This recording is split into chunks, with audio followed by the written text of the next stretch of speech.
pengakap semua, pelajaran hari ini adalah berkenaan kompas orientering dan jangka sudut di bawah tajuk peta dan kompas lencana kemahiran pengakap remaja. Tajuk ini adalah sama seperti tajuk dalam pelajaran geografi tingkatan 1 bab yang kedua. Kita lihat komponen asas kompas orientering. Pertama adalah plat asas. Ianya lut sinar dan boleh nampak peta di bawahnya.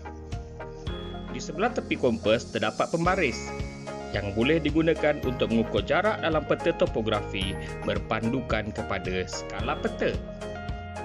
Di atas kompas terdapat anak panah arah pergerakan untuk dihalirkan ke titik pencarian arah. Bulatan besar ini adalah perumah kompas yang mempunyai sudut dari 0 darjah hingga 360 darjah mengikut arah jam. Di atas perumah kompas terdapat satu tanda yang dipanggil penunjuk indeks untuk membaca bearing. Dalam perumah kompas terdapat jarum magnetik yang menunjukkan utara magnet yang sentiasa menunjukkan utara. Anak panah besar dalam perumah kompas dipanggil anak panah orientasi yang digunakan untuk jarum magnetik ke arah utara.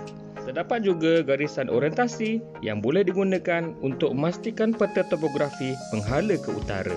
Ada sesetengah kompas orientering yang mempunyai skala deklinasi yang digunakan untuk mengira sudut selisih antara utara magnet, utara grid dan juga utara benar. Apakah skala deklinasi? Kalau kita lihat di bahagian bawah peta topografi, terdapat skala deklinasi yang menerangkan kedudukan utara magnet, utara grid dan utara benar. Dalam peta ini, sudut kecondongan utara benar adalah 7 minit 19 saat. Ini bermakna sekiranya anda berjalan, anda perlu menolak 10 darjah berbanding dalam peta topografi. Penggunaan kompas dan jangka sudut atas peta topografi. Cara yang pertama adalah menggunakan kompas orientering. Yang pertama, anda perlu utarakan peta menggunakan kompas orientering.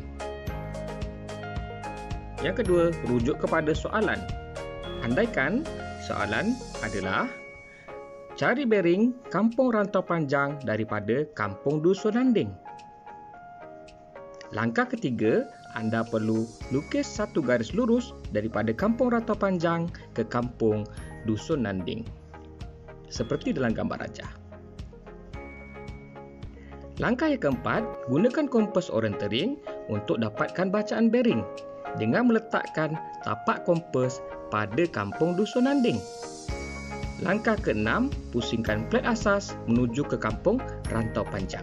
Maka bearing kampung rantau panjang dari kampung Dusun Nanding adalah 058 darjah. Terdapat cara lain untuk mencari bearing. Anda boleh menggunakan cara kedua iaitu dengan menggunakan jangka sudut ataupun protektor. Langkah pertama, letakkan pusat jangka sudut di kampung Dusun Nanding. Langkah kedua, dengan menggunakan benang yang ada pada pusat jangka sudut, tarik ke arah kampung rantau panjang. Bearing kampung rantau panjang seperti yang ternyata dalam jangka sudut adalah 058 darjah. Mari kita lihat penggunaan kompas orientering di lapangan. Langkah pertama, masukkan jarum kompas ke dalam anak panah orientering. Jarum utara dimasukkan ke dalam anak panah orientering. Langkah kedua, cari bearing dari lokasi X, tempat saya berdiri, ke tugu keris kelang.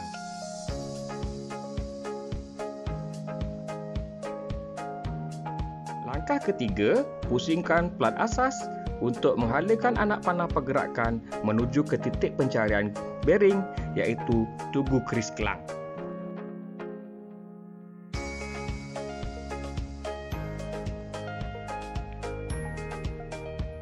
Langkah keempat, anda perlu pastikan jarum kompas perlu berada dalam anak panah orientering dalam perumah kompas, seperti dalam video ini. Bearing dari tempat saya berdiri menuju ke tugu keris kelang adalah 300 darjah, seperti anda dapat saksikan. Terima kasih kerana belajar. Semoga bermanfaat untuk semua. Salam pengakap.